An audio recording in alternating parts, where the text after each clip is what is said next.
పోషకాహారం అంటే ప్రోటీన్లు, కార్బోహైడ్రేట్లు, కొవ్వుల్ని సమపాళ్లలో తీసుకోవటమే అనుకుంటారు మనలో చాలామంది. కానీ వీటితో పాటు విటమిన్లు, ఖనిజ లవణాల వంటి సూక్ష్మ పోషకాలు కూడా మన శరీరానికి తగు పాళ్లల్లో ఎప్పటికప్పుడు అందుతూ ఉండాలి. సూక్ష్మ పోషక పదార్థాలు సరిగ్గా అందకపోతే B12 వంటి విటమిన్ లోపాలు పెనుసాపాలుగా మారుతాయి. ఇవాళ మనలో చాలామందికి B12 విటమిన్ లోపం అనేది ఒక పెద్ద సమస్యగా మారింది. విటమిన్ B12 లోపిస్తే ఎదురయ్యే చిక్కులు ఎలా ఉంటాయో, B12 లోపాలని ఎలా అధిగమించాలో డాక్టర్ని అడిగి ఇప్పుడు తెలుసుకుందాం. మన శరీరానికి B12 విటమిన్ అవసరమేంటి? విటమిన్ అన్నింటిలో కూడా విటమిన్ B12 అనేది మన బాడీకి చాలా అవసరము. ఎందుకంటే ఇది సెంట్రల్ నర్వస్ సిస్టము, నర్వ్స్ కూడా ఆరోగ్యవంతంగా పనిచేసేందుకు, తర్వాత రక్త కణాల తయారీకి ఇది చాలా అవసరం, ఉపయోగపడుతుంది. మన బాడీలో రక్తం అంటే హిమోగ్లోబిన్ మంచిగా ఉండాలంటే రక్త కణాల తయారీకి B12 దోహదపడుతుంది. ఇదే కాకుండా మన సెంట్రల్ నర్వస్ సిస్టమ్ అనేటువంటి బ్రెయిన్, స్పైనల్ కార్డు, నర్వ్ పైన ఉండే మైలిన్ షేతు ఆరోగ్యంగా ఉండేందుకు B12 చాలా అవసరము. ఇదే కాకుండా మనకి సెల్లో ఉండే జెనెటిక్ మెటీరియల్ DNA సింథసిస్ కూడా విటమిన్ B12 చాలా అవసరం అవుతుంది. మనం తీసుకునేటువంటి ఆహారము శక్తిగా రూపొందేందుకు విటమిన్ B12 అనేది అవసరం. ఇదే కాకుండా మన జ్ఞాపశక్తి పెంచేందుకు, తర్వాత కోగ్నిటివ్ ఫంక్షన్ ఇంప్రూవ్మెంట్కి, మన మైండ్ ఇంప్రూవ్మెంట్కి ఇది B12 అనేది చాలా అవసరం. పిల్లల్లో కూడా స్పైనల్ కార్డ్ డెవలప్మెంట్కి మన ప్రెగ్నెన్సీలో B12 వాడిస్తూ ఉంటారు అనమాట. వాళ్ళకి స్పైనల్ కార్డ్ డెవలప్మెంట్కి ఇది అవసరం పడుతుంది. విటమిన్ B12 లోపిస్తే ఏం జరుగుతుంది? మనకి తీసుకునే ఆహారంలో B12 కనుక లోపించినట్టయితే దీనివల్ల మనకి తొందరగా నిస్సత్వం రావటము, ఏ పని చేసినా తొందరగా టైర్డ్ అయిపోవటము, ఫెటిగ్ ఉండటము, కొద్ది దూరం నడవగానే ఆయాసం రావటము, ఇంకా డెఫిషియన్సీ ఎక్కువ ఉన్నట్టయితే పాల్పిటేషన్స్ రావటము, హెడేక్ రావటము, కాన్సన్ట్రేషన్ సరిగ్గా చేయలేకపోవటము ఈ B12 డెఫిషియన్సీలో చూస్తాము. అదేవిధంగా నాలుక పైన అల్సర్స్ రావటము, పెయిన్ఫుల్గా ఉండటము, హెయిర్ కూడా థిన్ కావటము, కలర్ చేంజ్ కావటము, హెయిర్ ఫాలింగ్ అవ్వటము, ఇవన్నీ కూడా B12 డెఫిషియన్సీలో చూస్తాము. ఇదే కాకుండా చేతులకు, కాళ్ళల్లో తిమ్మిళ్ళు, మంటలు అనేవి ఈ B12 డెఫిషియన్సీ వల్ల వస్తుంటాయి.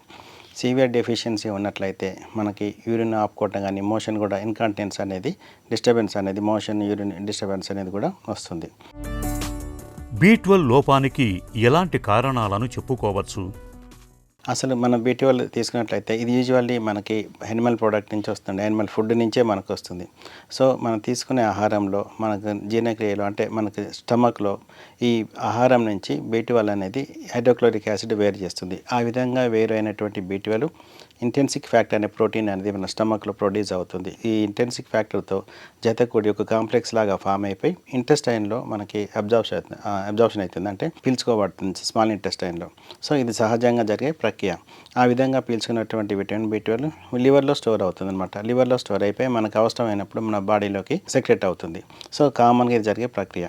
అయితే ఈ ప్రక్రియలో ఎక్కడైనా ప్రాబ్లం ఉన్నట్లయితే విటమిన్ B12 డెఫిషియన్సీ అనేది చూస్తాము.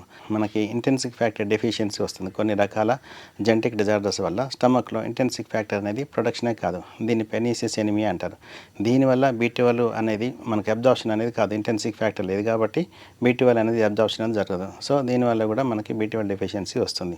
ఇదే కాకుండా స్టమక్లో కూడా క్యాన్సర్స్ ఉన్నాయనుకోండి, అటువంటి క్యాన్సర్స్ ఉన్నప్పుడు కూడా స్టమక్ ఒక ఆపరేషన్ చేసి దాని సైజ్ తీయటం జరుగుతుంటుంది, అంటే దాన్ని కట్ చేస్తారు కాబట్టి అలాంటి కండిషన్లో కూడా తగ్గుతుంది. కొన్ని రకాల మాల్ అబ్జార్ప్షన్, సిలాయిక్ డిసీజ్ కానివ్వండి, క్రానిక్ ప్యాంక్రెటైటిస్లో వీటిలో కూడా B12 అబ్జార్ప్షన్ అనేది తగ్గిపోయి మనకి B12 డెఫిషియన్సీ వస్తుంది. ఆల్కహాలిక్స్లోను, తర్వాత కొద్దిమంది B2 మనకి ఇది యాంటాసిడ్స్ వాడుతుంటారు. అదే పనిగా నాకు యాసిడిటీ ప్రాబ్లం ఉంది, గ్యాస్ ప్రాబ్లం ఉందని PPIs, ప్రోటాన్ పంప్ ఇన్హిబిటర్స్ అవి వాడుతుంటారు. తర్వాత ఇది రానిటిడిన్ అనే టాబ్లెట్ ఇవి వాడుతుంటారు. వీళ్ళల్లో కూడా B12 డెఫిషియన్సీ అనేది వస్తుంది. శాకాహారుల్లో B12 లోపం ఎక్కువగా ఉంటుందా? సాధారణంగా ఈ B12 అనేది మీట్లో దొరుకుతుంది, తర్వాత పౌల్ట్రీలోను, మిల్క్ ప్రోడక్ట్స్లోను, ఫిష్లలోను ఇది విరివిగా లభ్యమవుతుంది.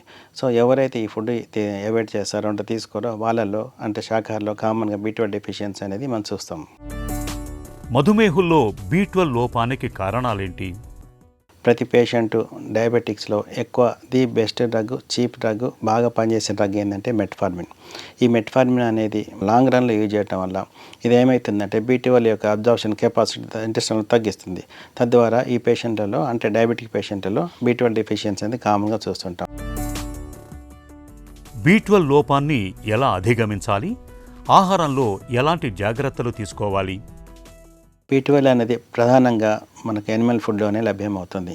సో ఈ యానిమల్ ఫుడ్ అయినటువంటి మాంసం కానివ్వండి, చికెను, మిల్క్ ప్రోడక్ట్స్లో, టూనా ఫిష్లలో ఎక్కువ ఉంటుంది. కాబట్టి ఈ ప్రోడక్ట్స్ అనేది ఎక్కువ తీసుకోవాలి. ఎవరైతే అంటే వెజిటేరియన్ ఫుడ్ వాళ్ళు అనుకోండి, అంటే వాళ్ళు తీసుకునే వాళ్ళలో ఫార్టిఫికేషన్ అనేది విటమిన్ B12 చేస్తుంటారు. అంటే ఫుడ్లో దాంట్లో మమ్మకమైజ్ చేస్తుంటారు. వాటిలో సీరియల్స్ కానివ్వండి, తర్వాత ఈస్ట్లోను, తర్వాత మనకి సోయా మిల్క్లో కూడా వీటిని ఫార్టిఫికేషన్ చేస్తారు. సో అలాంటి పర్సన్స్ కనుక నాన్ వెజ్ తీసుకునే వాళ్ళలో ఇలాంటి ఫుడ్ తీసుకోవటం వల్ల, ఫార్టిఫికేషన్ ఫుడ్ B12 ఫుడ్ తీసుకోవటం వల్ల మన B12 డెఫిషియన్సీని మనం అధిగమించవచ్చు. సప్లిమెంట్ల సాయంతో B12 లోపాన్ని అధిగమించవచ్చా?